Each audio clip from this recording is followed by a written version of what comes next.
Well, hi guys, welcome. And who dat? I'm Joe. Thanks for tuning in to Rosenfield 10, where I cover our beloved Bless You Boys in black and gold, the New Orleans Saints. And today we are going to preview the Week 4 upcoming matchup between our beloved Bless You Boys, the Saints, traveling all the way to the Northeast to take on the highly rated, highly feared AFC leading Buffalo Bills. There's no chance the Saints are going to win this game. There's no one in their right mind who would think that the team that showed up last week versus Seattle is going to go into Buffalo and play them and beat them, even on Buffalo's worst day. So I don't know a lot about the Buffalo Bills. I've been listening to Saints content providers talk about the roster being kind of mediocre if you look at certain areas. And it reminds me of the Saints with Drew Brees, where a lot of the rosters on offense, even throughout that 15-year tenure with Drew Brees, we were Brees was making stars out of these lesser known players. So perhaps that's the way it is with Josh Allen. I know James Cooks is a really good running back, and they're among the league leaders in rushing. And of course, with Josh Allen, they're always going to be a threat passing. Uh, but you look at all of the weapons around him, and perhaps on another team with a lesser quarterback, they wouldn't be that good. Perhaps with the backup that Buffalo has at quarterback, maybe they wouldn't be as good. On defense, it's kind of the same thing. Um, I haven't heard a lot about Buffalo's defense being a challenge. Now, when you have a team like the Saints, it's not going to take much. I don't want to disrespect Buffalo. I don't know enough about them. I didn't look into them very hard. I'm not going to put a lot of effort into this game unless the Saints decide to. And, any given Sunday, right? Well, let's take a look at the Saints offense and talk about the injury report and let's see where we're standing right now as a team. Here's the offense. And right now we have some good news on the offensive line, in a way, kind of, sort of. Trevor Penning is back. He is a full participant in practice this week. He was an emergency use player in this past game after practicing on a limited basis throughout that week. But this week he's a full go.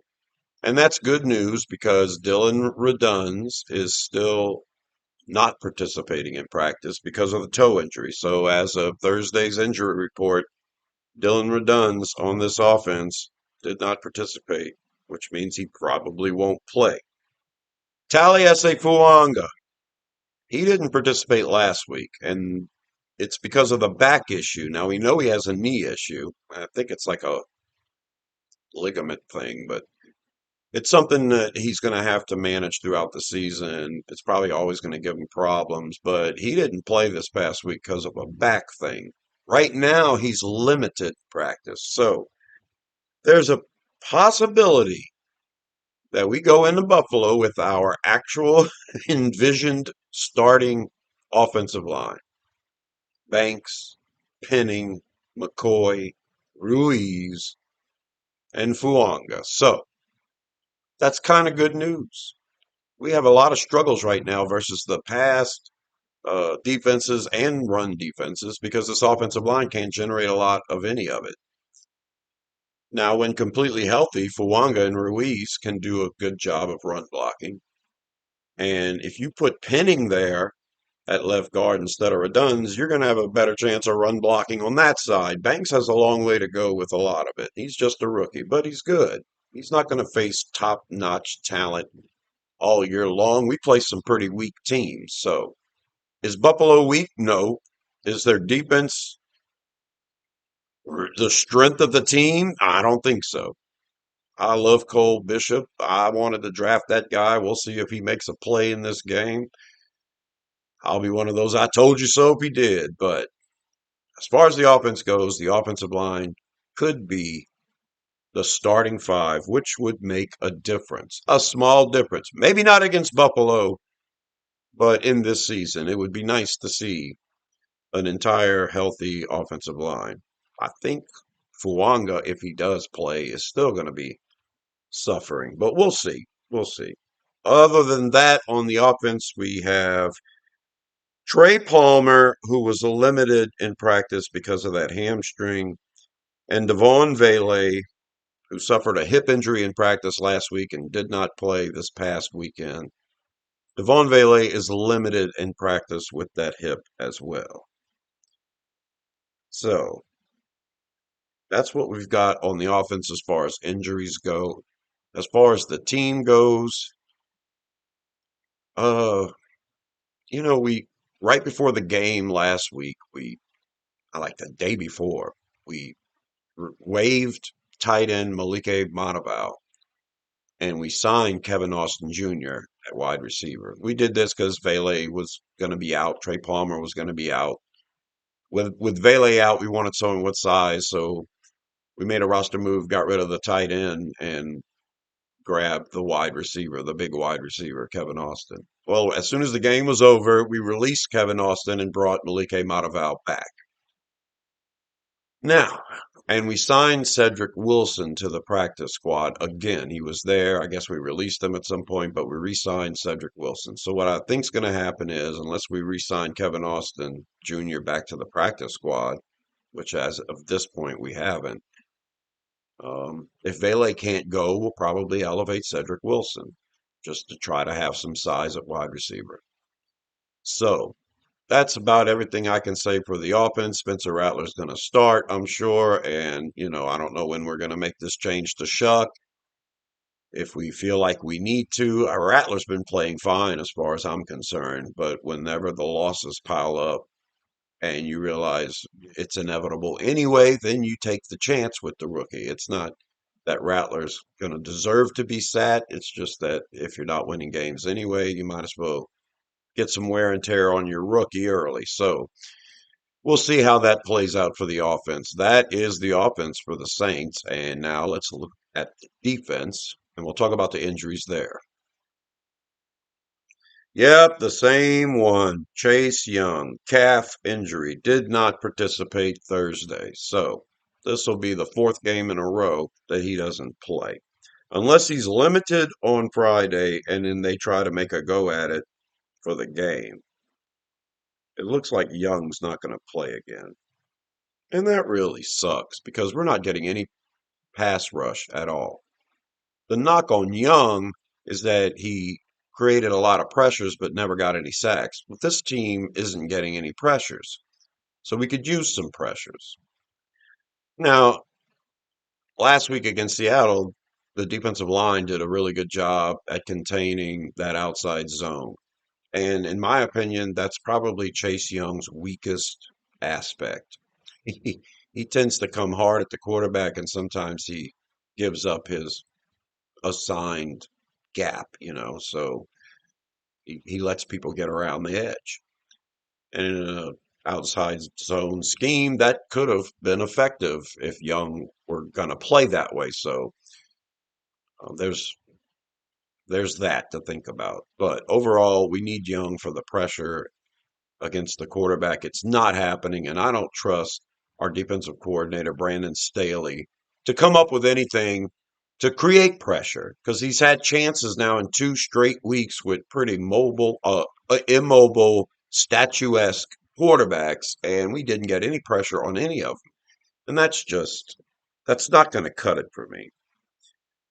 Cameron Jordan has a groin issue, but he was a full participant in practice all week long. So I don't think that's going to be an issue if he's going full. But he is listed on the injury report. And that is everything that we've got for injuries on the defense. We're still going with Jonas Sanker as the starting safety next to Justin Reed, and we do still have Jonah Williams on the team. Jonah Williams can relieve where you're missing Vernon Broughton, and he can also stand up and rush the passer, and you're missing Chase Young. I think we did have Diggs on this past weekend's game. This this injury to Chase Young is going to put a strain on our outside pass rushers sooner or later. I mean, I guess as long as Jonah Williams can do it, as long as you still have Chris Rumph, not to mention Jordan and Granderson, then I guess you've got some rotation there. But yeah, something's going to have to happen with Diggs soon. He's going to have to make the active roster. We're not going to be able to elevate him anymore. Yeah, I think edge rush is something that the Saints need to focus on.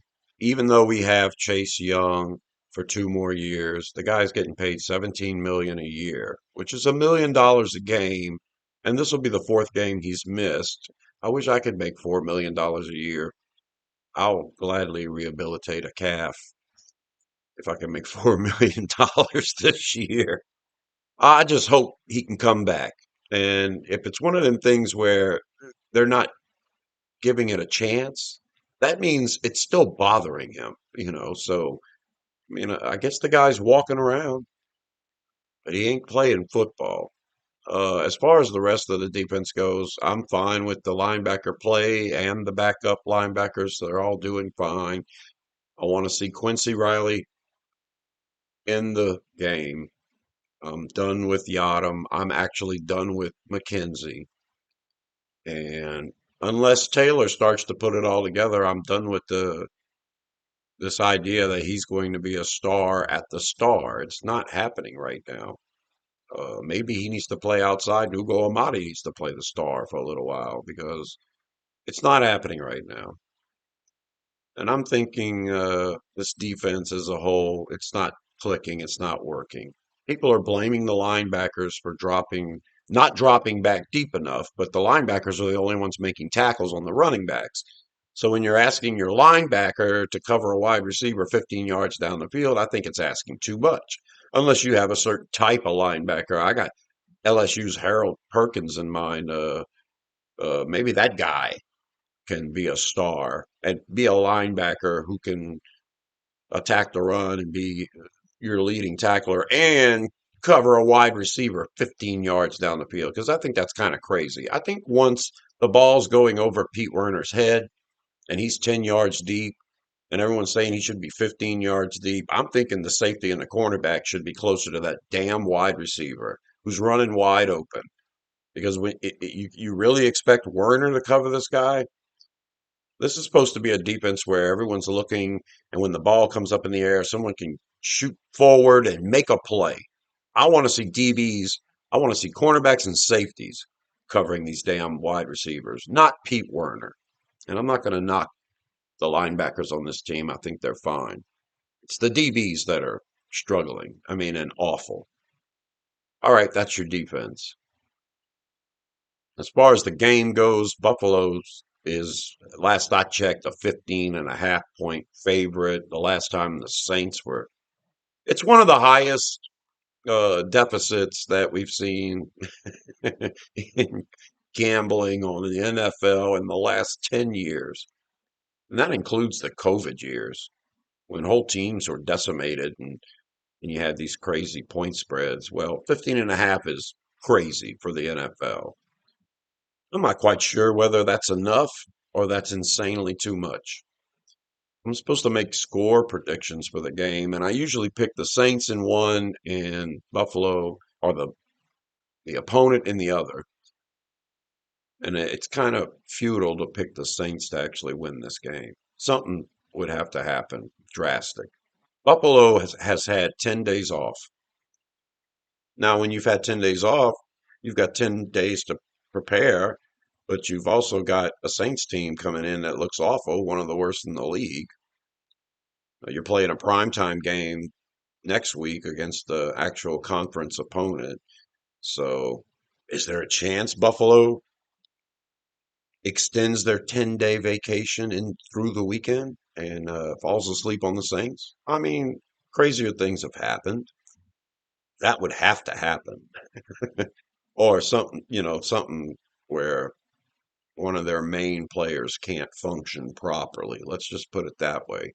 And then, all of a sudden, this weak roster looks, weak instead of a Super Bowl contender without their star players. So that would have to happen, something catastrophic to the Bills. And at the same time, something miraculous would have to happen for the Saints. They would have to play like a well-coached team that's practiced enough and worked on the things and played discipline and didn't get penalties and didn't allow third and forever and actually converted third downs and moved the ball and didn't have stupid penalties and I mean yada yada yada.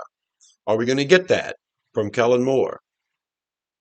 Malike Mataval wasn't in the game, so whoever let that guy block the punt, he was a whitish looking tight end with the 8 as one of the first numbers. So maybe it was Jack Stoll. But yeah, I need Kellen Moore to be the kind of coach that grabs that guy, even if it has to be in private, and tell him something. Even if it's don't be silly. Now you let that guy go and block the punt. Don't be silly. We're looking like a bunch of silly guys out there. Even if it's that, I'll take that.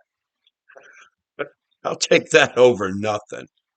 I just don't see Kellen Moore lighting a fire under this team's ass. They got to believe in the system that they're playing. And in order to believe in it, you have to produce in it.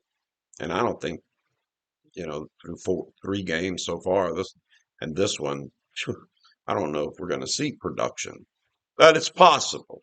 Let's say we get the defense from week 1 that looked really good against Arizona, the run defense from week 3, which looked pretty good against Seattle, and then we get the offense from week 2 that looked the best it's looked so far this year against San Francisco. Let's say we get all that, plus Blake Grupe doesn't miss any field goals, and our special teams cover and return, like a competent team. Plus all of the misfortune to the Bills. You get all of that, we'd probably still lose. All right, but it's possible. So let's say Saints win, final score 26-24. All of that insanity and miraculous stuff has to happen, and then the Saints can win it on a last second field goal by Blake Grupe in the outdoors in Buffalo, and we win the game. All right, back from fantasy land, we go to reality where Buffalo plays well. We know Josh Allen's going to roll out to the right at some point and then take off, and we're still not going to be able to cover it because we're not doing what we're supposed to do, and this defense ain't good. Something crazy like that happens, like what we've been seeing for the last 2 weeks. And we can't contain Josh Allen. We can't contain James Cook. He runs all over everybody because their offensive line's better than ours and they can block, and our defensive line ain't very good, and we can't rush the passer, and they're just going to just do whatever they want. Run the ball whenever they can, pass the ball whenever they want, and yeah, we fall behind early, leaves our offense lame. And even if we were in the best situations, I don't know how productive this offense would be. What if we get a turnover and we're instantly in the red zone? Do you trust this offense to get a red zone touchdown? I mean, think about it. What if all of the fortune does go our way? Rashid Shaheed has a 65-yard punt return, puts us in the red zone to start the drive. Do you trust we can get that touchdown? Do you trust we can get the field goal? What if fortune does happen for us? What if the defense scores a touchdown? Special teams scores a touchdown. Then we only lose 38-14. I think the offense is going to have some success in this game, though. I think we're going to be able to move the ball. I just don't think our defense is going to be able to stop Buffalo's offense. The defense hasn't been very good so far. on average through 3 games against what I would consider average competition. And I think the Bills are above average, especially with the running back and the quarterback. So Saints offense wakes up, puts some points on the board, but in the end, it doesn't really matter. Uh, they cover if the point spread stays like this. So I guess that's a plus.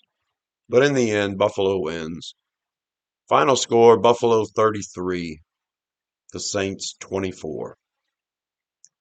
I think that's probably what it's going to be. But hey, you never know. Any given Sunday in the NFL, and our Saints may be on the right path. Doesn't seem that way right now after week 3, but this is week 4. And last year we were 2-2 after 4 games. We may very well be 0-4 after 4 games here. But if the coach is going to develop as a coach, much like a lot of the players need to develop as players, much like the veterans who are good need to develop into their new systems, that has to be accounted for too. Then and we're actually going in the right direction, then we could see some improvement. And I think after last week, if we can beat the point spread versus Buffalo, then maybe we're showing some improvement. So if we end up losing 30-10, I'm not going to feel good about it. But, you know, 30-16, eh, mm, mm, yeah, can't expect much. I'm thinking 33-24. You let me know in the comments what you're thinking. I'm Joe. Subscribe to Rosenfield 10 for more videos about the Saints. I'll be doing a review and reaction to this game next week. So subscribe. And if we lose and look like we did last week, then I'll try to make it as comical as possible because sometimes to avoid crying, you have to laugh. Here's hoping for the best. And until the next one, I'll talk to you later.